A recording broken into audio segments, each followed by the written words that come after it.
وہ صورت ہے جس کے مختلف نام لکھے گئے. اسے سورہ توبہ بھی کہتے ہیں, اسے سورہ براعت بھی کہتے ہیں. یعنی یہ مشرکین کے لیے توبہ کرنے کی گنجائش ہے اور مومنین کے لیے ان سے نفرت کرنے کا.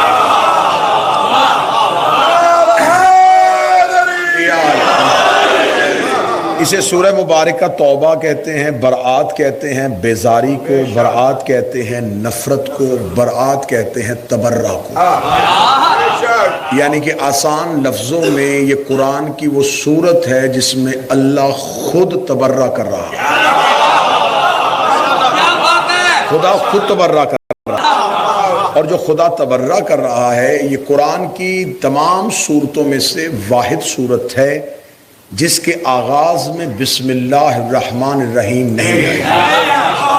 یہ بڑا عام فہم سا سوال ہے جو بچوں کو بھی یاد ہے کہ کون سی صورت ہے جس سے پہلے بسم اللہ, وہ کہتے ہیں سورۃ توبہ. خدا نے اس سے پہلے بسم اللہ کیوں نہیں رکھی؟ کیونکہ جہاں قرآن فہمی ہو, قرآن شناسی ہو, وہ انسان اپنی تحقیق نہیں بیان کر سکتا. وہاں ہمیں کسی معصوم کی دہلیز سے حدیث کا سہارا لینا پڑتا ہے, کیونکہ ہمیں نہیں پتا کہ خدا نے یہ کیوں نہیں کیا. یہ وہی جانتے ہیں جو خدا کے کرنے کو بھی جانتے ہیں اور خدا کے نہیں کرنے کو بھی جانتے ہیں. یا میں آسان لفظوں میں کہوں جو مزاج توحید سے واقف ہیں وہ بتا سکتے ہیں کہ اس میں بسم اللہ الرحمن الرحیم کیوں. معصوم سے پوچھا گیا کہ مولا سورہ توبہ کے آغاز میں بسم اللہ کیوں نہیں ہے؟ فرمایا اس لیے کہ اس سورت میں خدا نے نفرت کا اظہار کیا ہے, بیزاری کا اظہار کیا ہے. خدا اس پہ مشرکین کی مذمت کر رہا ہے اور بسم اللہ میں رحمان بھی آ رہا ہے اور رحیم بھی آ رہا ہے. اور میں اپنے معزز سننے والوں کو کہوں, رحمان اور رحیم کا مطلب ایک نہیں ہے, رحم کرنے والا. یہ ہر ترجمہ اکثر یہ کیا جاتا ہے رحم کرنے والا. رحمان اور صفت ہے, رحیم اور صفت ہے. معصوم کہتے ہیں اللہ کافروں پہ رحمان ہے, مومنوں پہ رحیم ہے. رحم بھی اپنی کیفیتیں تبدیل کرتا ہے. جب کافر پہ ہوتا ہے تو رحمان ہوتا ہے, جب مومن پہ ہوتا ہے تو رحیم ہوتا ہے. اب یہاں خدا نے کیونکہ نفرت کا اظہار کیا تھا تو یہاں رحمان کی صفت بھی نہیں آ سکتی تھی, رحیم کی صفت بھی نہیں آ سکتی تھی. سورہ مبارکہ توبہ کا تھوڑا شان نزول ہوں گا, گفتگو آگے بڑھے گی اور بہترین نتائج کے ساتھ آپ کو معروضات پیش کی جائیں گی. سورہ مبارکہ توبہ کا شان نزول یہ ہے کہ جب رسول مکہ سے ہجرت کر کے مدینہ آ چکے تھے تو مکہ میں جو مشرکین مکہ تھے وہ بیت اللہ کا جو اللہ کا گھر تھا وہاں توہین امیز طریقے سے طواف کرتے تھے, بتوں کو اٹھا لیتے تھے, برہنتے تھے, ننگے بدن کے ساتھ سیٹیاں بجاتے ہوئے, تالیاں بجاتے ہوئے اللہ کے گھر کا طواف کرتے تھے. خدا کو یہ برداشت نہیں تھا, اور کیونکہ اس سورت کے آنے کے 1 سال بعد نبی اپنا آخری حج مدینہ پڑھنے کے لیے آ رہے تھے اور اسی آخری حج پہ اعلان ولایت کا اعلان ہونا تھا, تو خدا چاہتا تھا کہ جہاں علی ولی اللہ کا اعلان ہونا پہلے کعبہ مشرکوں سے پاک ہو جائے, پہلے وہاں پہ پہلے اسے مشرکین سے پاک کر دیا جائے. تو خداوند متعال نے یہ سورت بھیجی اور نبی کو حکم دیا کہ جب وہاں لوگ اکٹھے ہو جائیں نا طواف کرنے کے لیے تو پھر کسی کو بھیجنا اس سورت کو دے کے. اب میں قرآن کی جو تیسری سورہ مبارکہ آیت پڑھی ہے وہ پڑھنے لگا. خدا نے کہا جسے بھی بھیجنا اس کے پاس ایک عہدہ ہوگا, اذان من اللہ و رسولہ. وہ جو جائے گا وہ ذاتی حیثیت سے نہیں جائے گا, وہ اللہ کی اذان بن کے جائے گا. ہائے ہائے, اذان من اللہ و رسولہ, وہ اذان الہی بھی ہوگا اللہ کی طرف سے اور اس کے رسول کی طرف سے, الی الناس, انسانوں کی طرف. وہ جو جائے گا وہ اذان بن کے جائے گا, اسے اذان بن کے جانا ہے. خدا نے نام نہیں لیا تھا, خدا نے صرف یہ بتایا تھا کہ جو اس میرٹ پہ پورا اترے کہ وہ اللہ کی اذان بن سکے، اسے بھیج دیجئے۔ رسالت مآب نے ایک شخص کو بلایا، اسے کہا کہ تو آیت لے کے جانا چاہتا ہے؟ اسے کہا جی میں لے کے جانا چاہتا ہوں۔ اسے سبقت کی، رسالت مآب نے آیتیں اس کے حوالے کر دی۔ وہ بھی مکہ سے نکل کے مدینہ کے رستے پہ تھا، یا جبرائیل امین دوبارہ نازل ہوئے اور کہنے لگے اسے بلا، اسے روکنا بھی نہ، کسی اور کو منتخب بھی نہ کرنا۔ دوبارہ اجتماع اکٹھا صحابہ کا کر کے کہے کہ یہ اللہ نے صورت بھیجی ہے، مشرکین کے درمیان میں کھڑے ہو کے اس کی تبلیغ کر کے آنی ہے، جو جانا چاہے مجھے کوئی اعتراض نہیں، لیکن جائے وہ جس نے کبھی اللہ کے علاوہ کسی کو سجدہ نہ کیا، جس نے اللہ کے علاوہ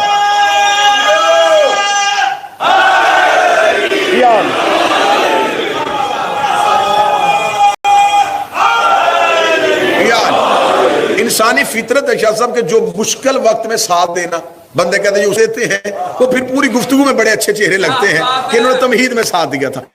جو جانا چاہے کوئی اعتراض نہیں، لیکن اس نے کبھی بھی اللہ کے علاوہ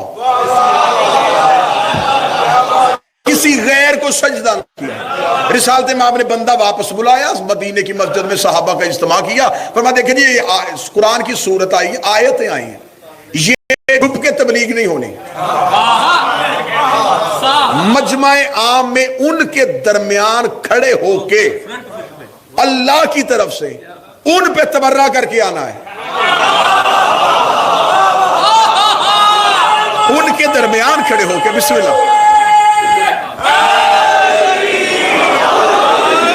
ان کے درمیان کھڑے ہو کے اپنے مجموعوں میں تقریر کرنا آسان ہوتی ہے، ان میں کھڑے ہو کے اللہ کی طرف سے اذان بن کے جانا ہے، ان کی مذمت کر کے آنی ہے، اللہ کی جو دھمکی اللہ نے دی ہے وہ پہنچا کے آنی ہے کہ آج کے بعد میں مشرکوں کا کوئی ذمہ دار نہیں ہوں، یہ خدا کی طرف سے دھمکی پہنچا کے نہیں، اور پہنچائے گا وہ۔ ایسا نہ ہو کہ کوئی وہاں تبلیغ کرے اور کوئی سامنے سے آنکھوں میں آنکھیں ڈال لے کہ تو ہمیں سمجھانے آ گیا ہے، کل تک تو اسی بت کو تو بھی پوچھ رہا تھا، لہذا جو جانا چاہے کوئی اعتراض نہیں۔ اب تمام متفق علیہ تفاسیر لکھتی ہیں کہ خاموش، اور میں پوری ذمہ داری کے ساتھ لفظ کہنے لگا ہوں، اس اجتماع میں علی تشریف فرما نہیں تھے، کئی بار اس علی نے اس علی کو چھپا کے دوسروں کو دیا ہے، اللہ بھی علی کو روک دیتے تھے کہ کوئی، جیسے کہ 39 دن رسول نے خیبر میں کہا، ہجرت کی رات اپنے بستر کے لیے کہا کہ پہلے ہی لوگ نہ یہ کہہ دیں گے یہ دیکھیں اللہ نے تو پہلے ہی علی کو منتخب کیا تھا، یہاں تو امتحان ہی، یہاں تو ہماری مرضی نہیں تھی، فرمایا جو جانا چاہے۔ جب سب خاموش ہو گئے، 3 بار رسول نے پوچھا، تیسری بار کا اینا علی ابن ابی طالب،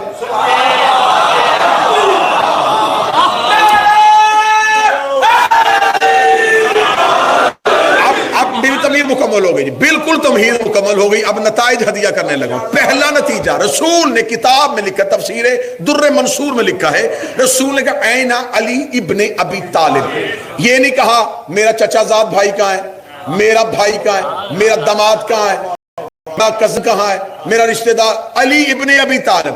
اچھا کرنی مشرکین کی مذمت ہے، نام ابو طالب کا لے رہا ہے، کرنی کافروں کی مذمت،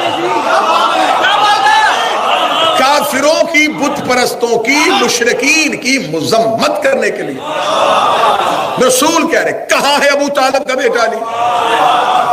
امیر المومنین کو گھر سے بلایا گیا، امیر المومنین آئے، رسول نے فرمایا کہ اے علی آپ مکہ جائیے، میرے اور اللہ کی طرف سے اذان بن کے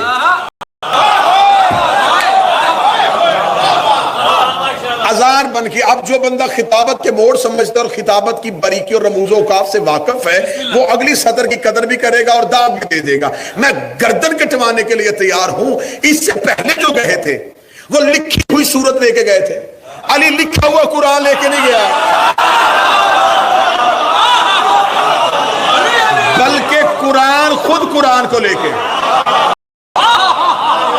یہی میں مجمع کو جگانے کے لیے جملہ پڑھ دیتا ہوں. ایک دن جناب قمر مولا علی کے گھر سے باہر آ رہے تھے, سامنے سے بازار میں ایک صحابی گزرا. انہوں نے کہا قمر کہاں سے آ رہا ہے؟ فرمایا مولا علی کے پاس بیٹھا تھا. اس نے کہا کیا کر رہے تھے اس وقت علی؟ فرمایا ہاتھوں میں قرآن کھول کے بیٹھے تھے. اتنا کہہ کے قمر جان لگے, بندہ پیچھے گیا. اس نے کہا حد ہو گئی علی کے نوکر, علی کے غلامی کی, تجھے اتنی بھی عقل نہیں ہے؟ تو یہ کہہ دیتا علی قرآن پڑھ رہے تھے, تو کرا علی قرآن کھول کے بیٹھے تھے. قمر دیتا 18,000 عالمین کے مولا کا نوکر ہو, تیرے سامنے جھوٹ کیوں بولوں؟ میں نے تو قرآن ہاتھوں میں کھلا دیکھا تھا. اب مجھے کیا پتا علی قرآن پڑھ رہے تھے یا قرآن علی کا؟ اب مجھے کیا خبر؟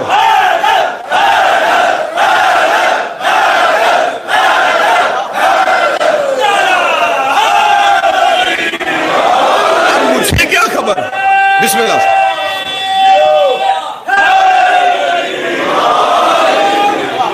اے علی اذان بن کے جائیے.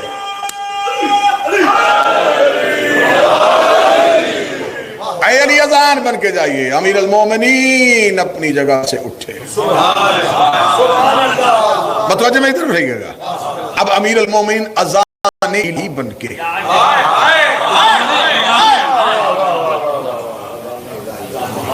مکہ کی جانب روانہ ہوئے. قرآن لکھا ہوا قرآن نہیں, اور یہ تو مورخ نے بھی لکھا ہے, یہ تو تاریخ دان بھی مان گیا ہے کہ اس نے بڑی محبت والی بات تھی, لیکن فضائل علی کا پھاڑ کے باہر نکل آیا. اس نے کہا کہ جو خلافتوں کا دور تھا علی گھر میں رہے, کیونکہ علی گھر میں قرآن جمع کر رہے تھے. اس کا مطلب مورخ مان گیا قرآن علی نے باہر سے جمع نہیں کیا, قرآن علی کے گھر میں تھا. قرآن کو لے کے چلا,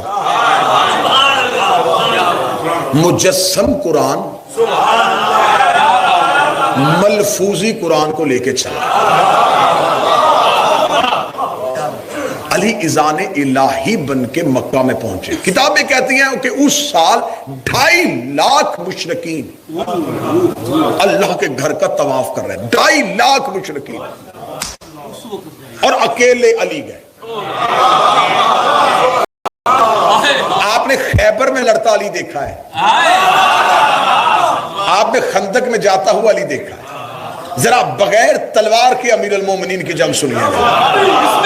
امیر المومنین 2.5 لاکھ مشرکین ہیں, برہنہ لباس ہیں, کسی نے بت اٹھایا ہوا ہے, کسی کی بغل میں بت ہے, سیٹیاں بجاتے ہوئے, تالیاں بجاتے ہوئے توہین آمیز طریقے سے خانہ کعبہ کا طواف کر رہے تھے. کتابیں کہتی مکہ کے اونچے ٹیلے پہ جا کے علی ابن ابی طالب کھڑے ہو گئے.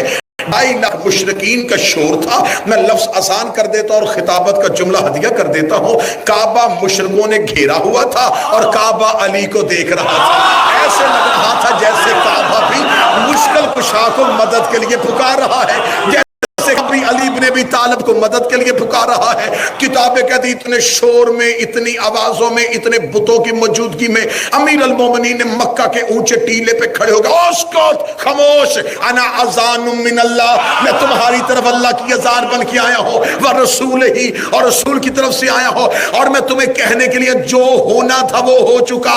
آج کے بعد کوئی کافر حدود حرم میں نہیں آئے گا. آج کے بعد کوئی کافر حدود حرم میں نہیں آئے گا. یہ جملہ علی نے کہہ دیا اور خدا نے ایسی مہر ثبت کی کہ آج تک کوئی حدود حرم میں نہیں آیا. علی کی آواز آئی, آج کے بعد کوئی کافر حدود حرم میں نہیں آئے گا. ایک مشرکوں کے سردار نے سر اٹھا کے دیکھ کے کہا, اے علی اگر ہم آئے تو تو کیا کرے گا؟ علی نے فرمایا بھول گئے جو حال تمہارے بتوں کا کیا تھا.